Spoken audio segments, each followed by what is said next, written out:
There's a beauty and a power in giving yourself the permission to be seen.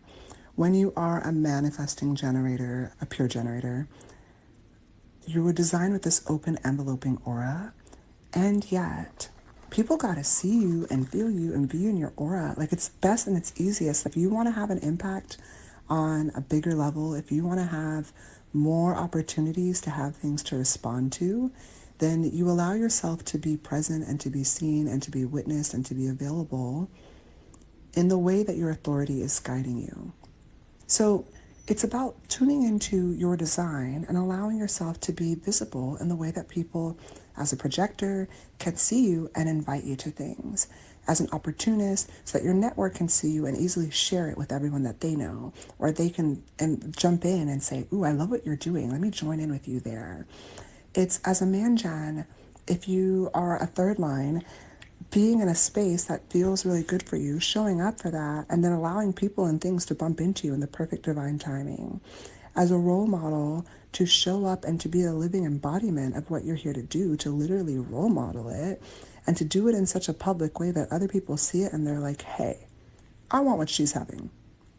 I want what they're on. That looks amazing. That looks awesome. It's as an investigator, creating the foundation for people to be able to dive into that and read that and absorb that and go through it in a way that they're like, whoa, there's some potent, the things that they've learned. Tell me more about what you've learned.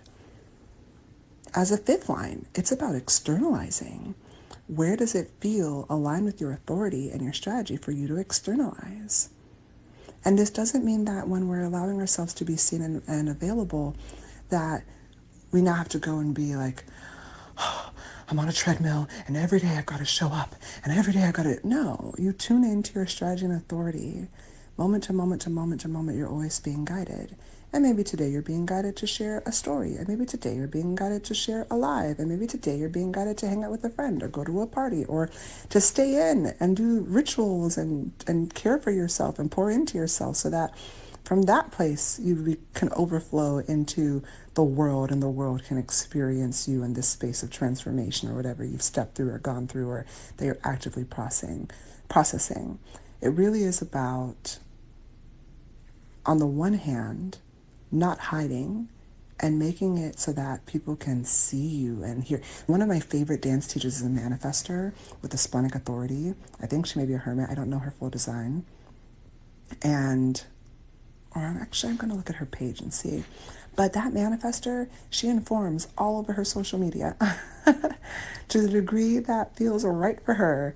And because she's put all of these things out there and initiates and informs, like, this is my program, these are my structures, these are my events, these are my competitions that I'm hosting, people show up for it.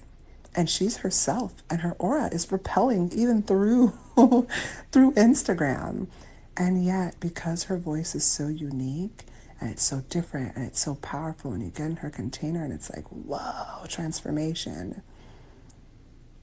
People come and she sells out her workshops and she's at the top of the market when it comes to the way she's priced a lot of things.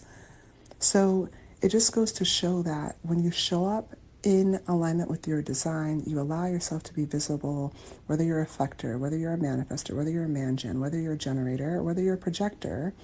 When you honor your design and you allow your people to see you, the real you, especially after you start to understand and interview your audience and you're like, ooh, I get the challenges that they're facing. I get the problems that are coming up for them. And you get inspired by all these ideas and all these things that you can share that can support your soul clients in recognizing you as a person who can really support them in their journey and achieve the desired outcome that they have for their life, for their business, for their relationship, for their body, for their spiritual journey, etc. You can also now have such a backbone of things that you can speak to in your content, in your messaging, in the way that you show up in the world that's going to resonate and that's going to make you an even more potent magnet for the correct invitations, for the people to respond to, for the people to inform and initiate into what you have to offer, for the people who can initiate and invite you as a reflector to share your reflections and your wisdom with them and your wise discernment and judgment with them. So I'm saying all this to say, give yourself permission to put yourself in the places that will allow you to be seen, even if you don't feel prepared yet. If your strategy and authority are telling you to go there now, go there now. Because so much of business is about building relationships. And so when you know this is a long, fruitful, beautiful relationship that I'm building with this person, you don't say, oh, I'm only going to go hang out with you once I'm ready. No, you become ready together. The best relationships, like a soulmate, this is a great story. I did this when I met Santos. We went on a few dates and then we went our separate ways. And it was February. I remember it like it was yesterday. It was February. I don't remember the year, but like 10 years ago now. And I was working my corporate job and I had this vision of building my business. And I had gotten on dating apps because people were like, get on dating apps, get on dating apps, get on dating apps. Don't be so picky, just go out, go have fun. And I went on all these dates and I was like, these people are so lame. These guys are not it. Like, ugh. And I deleted every dating app and I decided I'm just going to focus on building my business. And when I do, the perfect man who's meant for me, who's on my level, is going to find me. And then literally, whether it was days later or a week later, Santos was at my doorstep speaking these things to me. And I thought, this is a test. This is a test from the universe to see if I'm really serious about this. I just said, I'm not going to date anyone. I'm not interested in this. And then in that moment, I gave myself permission that, hey, try it out.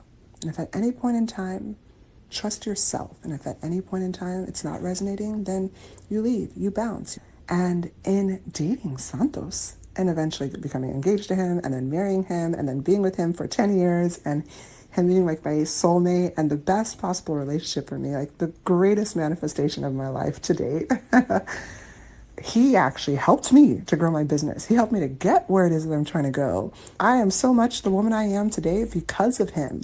And that continues to deepen and evolve every single day, moment by moment by moment by moment by moment by moment by moment.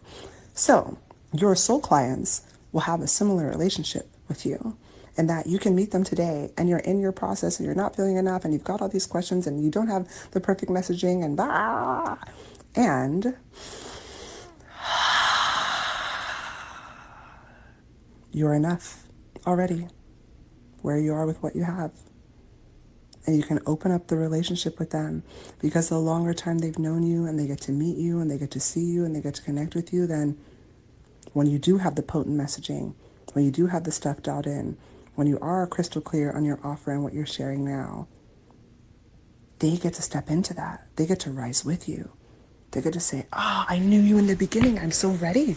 I love the way that you're moving. In fact, it makes it even better because they see your journey. They're on your trajectory with you. And they're like, whoa, she went from there just last week, just a month ago, just a year ago, just 3 years ago. She was there and now she's here. Wait a minute. I want some of what you're having. I want to go where you're going. You're really doing it. How do I get on your level? And then when it's time to do the launch and it's time to do the offer and it's time to sell and it's time to do all the other things, you've seated your audience because you gave yourself permission to be seen. So, give yourself permission to shine brightly. And you do it in the places where you feel the most safe first. And then you get the courage to go and do it in a more public way, and in a more public way, and in a more public way. Until maybe you're doing it like every day on social somewhere to the degree that feels right for you. And if you're a manifestor, you give yourself space to rest before you're tired. And if you're a projector, you give yourself space to rest before you're tired. And if you're a reflector, you give yourself space to rest before you're tired. And if you're a man-gen or a generator, you exhaust yourself in the things that you enjoy. And when you feel exhausted, you give yourself to rest and recover so that you can go at it again. That's it. It really is that simple. And you get to show up now with what you have, where you are, knowing that it's not about I'll be perfect and then I'll have the relationship and then I'll have the soul clients and then I'll have the body, the thing, the whatever. It's about I'm perfect now. Who's drawn to me now? And giving permission for more and more and more people or different people to be drawn to you as you change, as you evolve. Because all of us as humans are evolving and changing. And the fact that you do change and that you do level up and that you do evolve and that maybe it feels cringe in the beginning and then you develop your confidence and it gets better and better and better actually becomes fodder and proof for everyone who's meant for you to see that and be like, wow, It's been awesome to watch your epic, glorious rise.